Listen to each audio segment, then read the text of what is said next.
Alhamdulillah, salatu wassalamu ala rasulillah.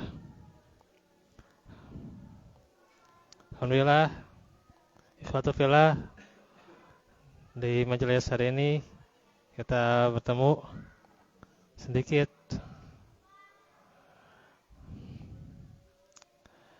Kita akan menjelaskan seputar bagaimana tentang sunatullah, ya. Tentunya kita bersyukur pada hari ini bisa mentadaburi ayat-ayat Allah dan sunnah Rasulullah, bahwa kita bisa memahami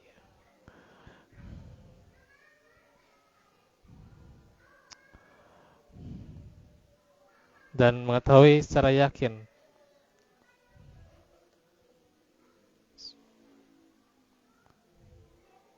tentunya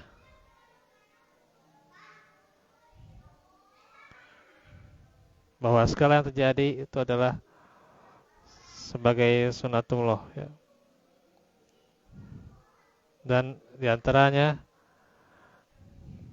ibtila atau musibah sebagai sunnah kauniyah, sunnah Allah di alam semesta.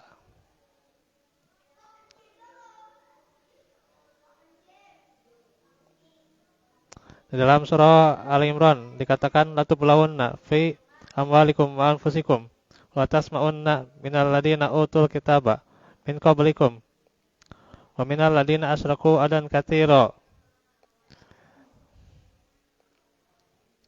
Kalian sungguh-sungguh akan diuji terhadap harta kalian dan diri-diri kalian, dan juga kalian sungguh-sungguh akan mendengar dari orang-orang yang diberi kitab sebelum kalian dan orang-orang yang mempersekutukan Allah, gangguan yang menyakitkan hati. Bahwasanya ini ujian tentunya, ya. Ya, namanya mengajarkan ilmu berdakwah, ya, pasti ada ujiannya. Di antaranya dari perkataan orang lain, perkataan di sekitar kita, bagaimana Nabi kita Muhammad itu mendapat ujian, ya, mendapat ujian yang luar biasa dari pamannya, ya, Abu Lahab, atau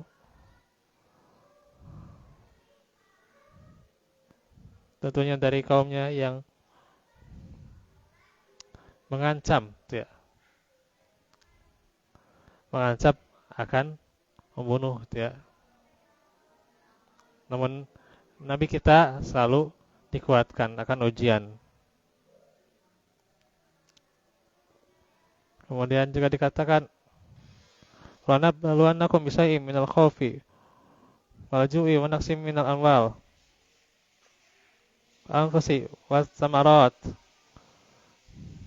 Dan sungguh akan kami berikan cobaan kepada kalian dengan sedikit ketakutan, kelaparan, kekurangan harta, jiwa dan buah-buahan. Al-Baqarah ayat 155. Pasti terjadi musibah, ujian terhadap harta, jiwa, anak, atau keluarga. Bahkan lebih nyata, lebih kuat bagi orang-orang yang beriman. Sebagaimana Nabi kita menginformasikan hal itu dengan sabdanya, bagaimana ujian yang paling berat buat para nabi, asadun nas,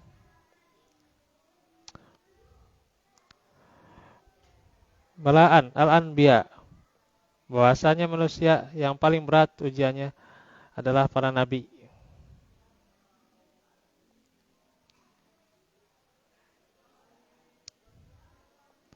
Tsumma as-solihun, kemudian orang-orang yang soleh, ya. Tsummal amsal fal amsal, kemudian yang lebih setingkat demi setingkat. Bahwa seseorang diuji menurut kadar keimanannya. Semakin kuat dalam keimanan, semakin berat ujiannya. Semakin lemah keimanannya, maka dia pun diuji sesuai dengan kadar keimanannya. Ujian akan terus melekat pada seseorang hamba sampai dibiarkan dia berjalan di permukaan bumi dalam keadaan tidak memiliki kesalahan.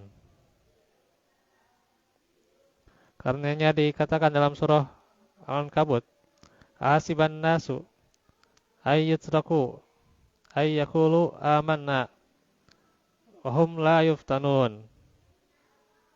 Apakah manusia itu mengira mereka akan dibiarkan saja mengatakan kami telah beriman, sedang mereka tidak diuji lagi.